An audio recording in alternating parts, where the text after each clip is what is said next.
In this video, we're going to go over getting started with exercise if you're hypermobile, whether you have hypermobile spectrum disorder or hypermobile EDS. And we're going to go over those exercises together. I'm going to show those to you, not only the exercises themselves, but we're also going to go over some principles of movement so you can apply these principles to any exercises that you're doing so you can reduce the chance of injury, not only with these exercises, but also moving forward with any kind of exercise that you do in the future.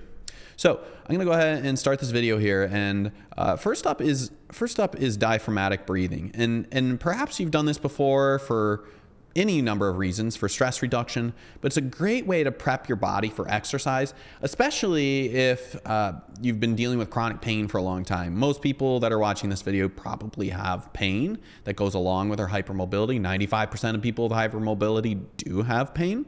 So just beginning to allow your nervous system to relax a little bit can prep your body for exercise. You can place your hand on your stomach and just watch it rise and fall. Bring your attention to that region of your body and try your best to relax your neck. So we're not using like the scalene muscles, the muscles up in the front of the neck. So that's number one. And you know, I find that that's a great way to prep the body for exercise. Next up, what I'm showing here is finding a neutral pelvis in your spine. So first, you know, one of the first principles of movement is working through 50 to 75% of your range of motion. So if we're taking a movement and we are going through its extremes, I always say to people, just because you can doesn't mean you should. So it may be true that you can do lots of cool party tricks and they look really fun, but it means that you're much more likely to pop a joint out of place if you're repeatedly doing that. So move through 50 to 75% of range of motion when you're doing things. We don't want to be moving in the extreme. That's the first principle that we want to work with when it comes to movement. So next up here, like I said, we're finding a neutral spine. And this is important because if we look at this video, I'm showing you a flat trunk and pelvis there. That's a neutral spine. When we overarch our spine, you can see like my belly pooches out and see right here's a good example right at that point. Here's a really flat pelvis where if I stop the video right there, you can see an angle at the pelvis itself. And we just don't have a flat curve in the spine. But now I fixed it, and now you can see there's a flat angle all the way down. And we should be able to maintain that as we breathe, right? Like we should be able to breathe in and breathe out without losing that flatness. So with that in mind, once you've mastered that, it's really important that we go and apply these kind of things because we want to have a neutral spine. Like if I just step back for a second, and I can show you this also in seated. So if I'm here, I don't have a neutral spine, right? And I can also overarch and I don't have a neutral spine. So it's critical that we keep that throughout, and that would require a lot more training than just this video. So next up, once we've managed that, we've relaxed the nervous system a little bit. We have found our neutral spine, which we're going to apply to all our exercises. We've got some good foundations going. And now I'm going to talk about and show you breathing with the core. So one of the best ways to activate your core muscles is not so much just going and bearing down as hard as we can, because then we tend to activate a lot of other muscles that we don't want to, like muscles that are probably already overactive in your neck and also around the abdominals, like some of the more superficial muscles. Instead, one of the best ways to activate your core muscles is to focus on breathing. And here you see I'm pointing right to the inner part of the hip pointers, and there you can feel as you begin to exhale, you should feel a flat tension around those areas, knowing that you're breathing correctly. And what I'm demonstrating here and activating your core muscles correctly. So when you inhale, you should feel this expansion like in 3 dimensions. It should expand in all directions. And then as we exhale, everything should draw together like shrink wrap in a little cylinder closing down. That's what you're going to see here in the video with my breathing. My front, my backs, and my sides of my trunk should all cinch up together. It's not forced. It's not like we're doing it as hard as we can, which again, back to principles is we really want to only use about 25% effort as we're going through movements, because if we go all or nothing, that's when we get hurt. If we go all or nothing, we're going to overuse muscles that we don't typically use. So a concept in movement, and also if you've ever played a musical instrument, even if you haven't, bear with me for a sec for this analogy.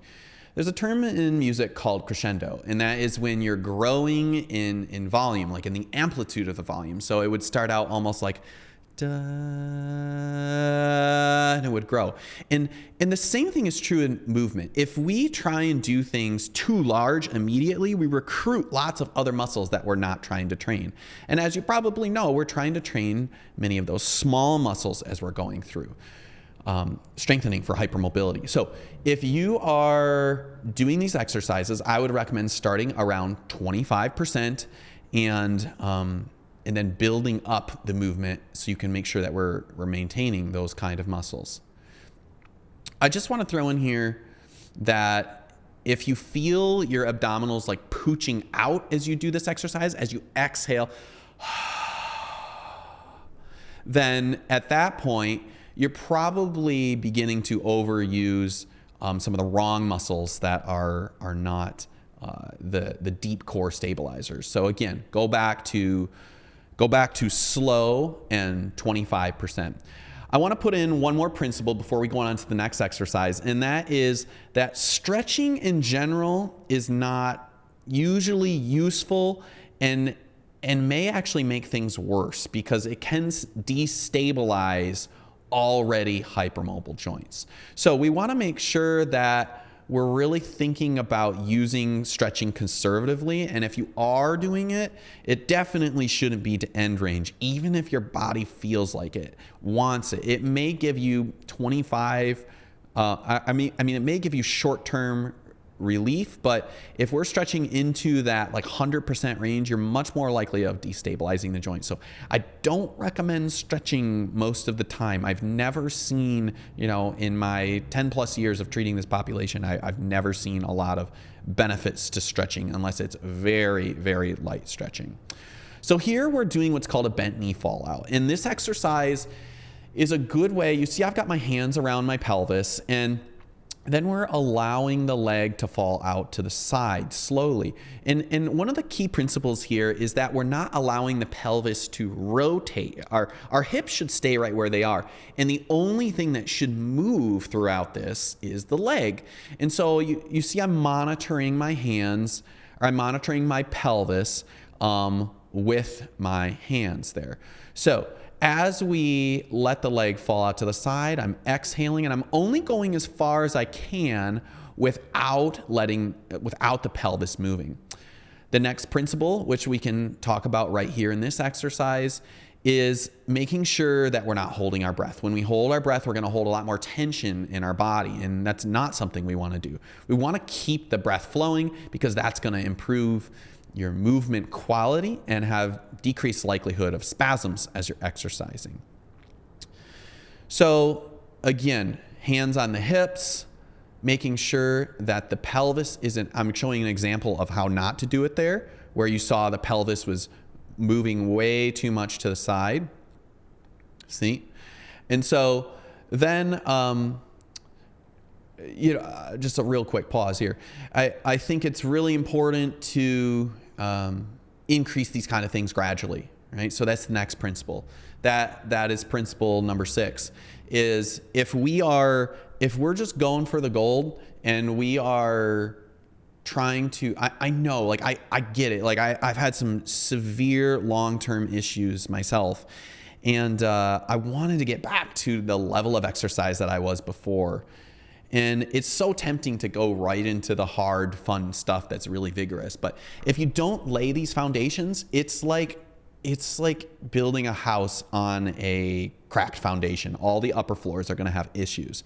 So you can see why a lot of these exercises, in fact, all of them that I'm showing, are pretty much all lower body, because we've got to build that solid foundation on top of the pelvis. So when we, I'm showing here a sacral belt. If you've never seen one, I'm applying a sacral belt, and I'm going to show it in the next exercise. And what this does is it's another principle of movement, and that is using props, walls, floors, and other external cues and feedback to help give you some more feedback into your nervous system. So when we do that, it allows us to activate stabilizer muscles better. So this is the application of a sacral belt. And as we do that, you know, you're going to see me lie down here. And now I'm showing that with a bridge. So maybe you've done a bridge exercise before.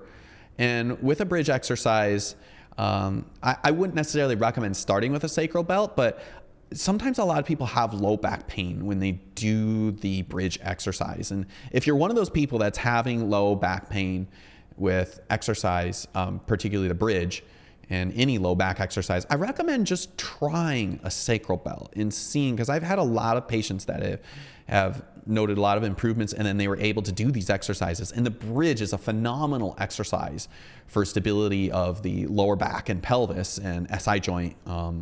And it's one that I definitely recommend.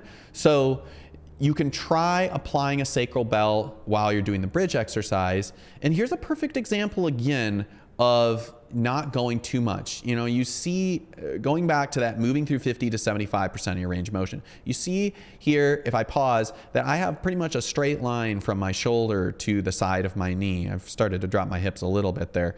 But we can, of course, we can overarch, which is an issue, right? If we go too high, then we are going to very likely begin to spasm again, because we're going to be overusing some of those muscles and potentially getting into like joints coming out of place, which we call subluxations.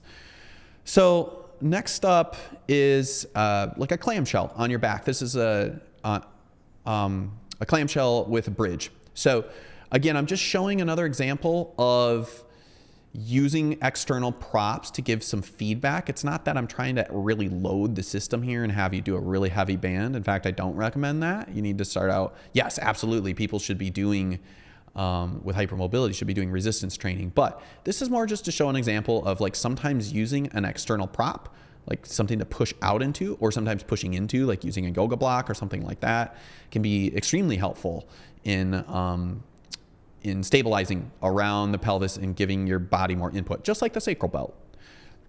So that's an example of using an external prop. Sometimes people will use walls, sometimes we'll use different props in order to make that happen.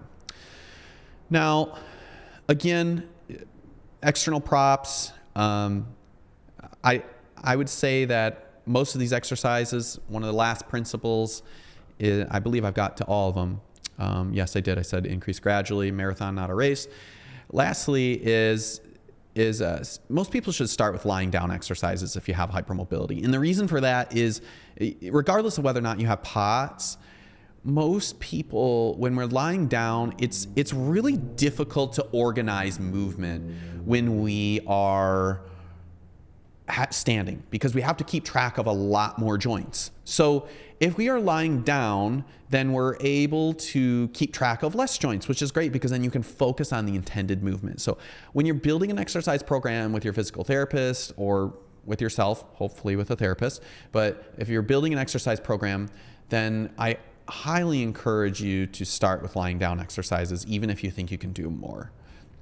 So here we are, and this is one of our last exercises, and that is a prone glute retraining. A lot of people, as you saw there, I came up onto my toes, I was flexing my foot and coordinating it with my breathing, just like the core breathing that we went through before. I'm reaching out through my heels so I can activate hamstrings, glutes, and the opposite side of my back. I got a pillow under my stomach and a little support for my head. And again, I'm not holding my breath. Here, the purpose of this exercise is to wake up some of those typically underactive muscles, hamstrings, glutes, opposite side of your back for stabilization. And you know, these muscles are involved with walking, they're involved with stabilization of your hips. So this is a great exercise you can do to begin to wake up some of those muscles that perhaps haven't worked in a while. So breathing, exhaling, here's a progression I'm showing right here where we flex, we reach out through the heel, and then we point the foot, which that is a progression that maybe you could do after a few weeks. Lastly, here coming up, I'm showing a march, a single leg march. Here we're going back to that principle I was talking about, using walls, props, external stabilization to give your body some more feedback, to give your nervous system some more feedback. And I'm reaching into that left heel and I'm only floating the leg up like a couple inches. It's not like I'm trying to go way up because, again, remember back to our first principle of moving through 50 to 75% of our range of motion. By the way, I'll put all these principles of movement in, I will put all these principles of movement in the description of the video so you can reference these as you go through building your exercise program. So, you know, that's pretty much it to get you started. I recommend going slow. Remember, it's a marathon. It's not a race. Tortoise versus the hare kind of scenario. And I really think you'll like some of the other content that we're doing too. So check out this video up in the corner of your screen now. I think that'll be really helpful for you. Subscribe if you're new. And if you know anybody else that would find this content valuable, please definitely share that to them. The more people that see this, the more people we can help that are going through similar issues like you. My name is Chris Sovey. I'm a physical therapist. I specialize in treating hypermobility. I'm in the Lansing, Michigan area, and sometimes, depending on the state that you're in, we do offer telehealth options as well. So if you're looking for a therapist, you haven't been able to find, also sometimes we do some consults as well, so we can work with your therapist as well. Feel free to reach out. You can look on our website at healthyconsumerpt.com. That's healthyconsumerpt.com. I'll put that link in the description below, and I hope you have a wonderful rest of your day.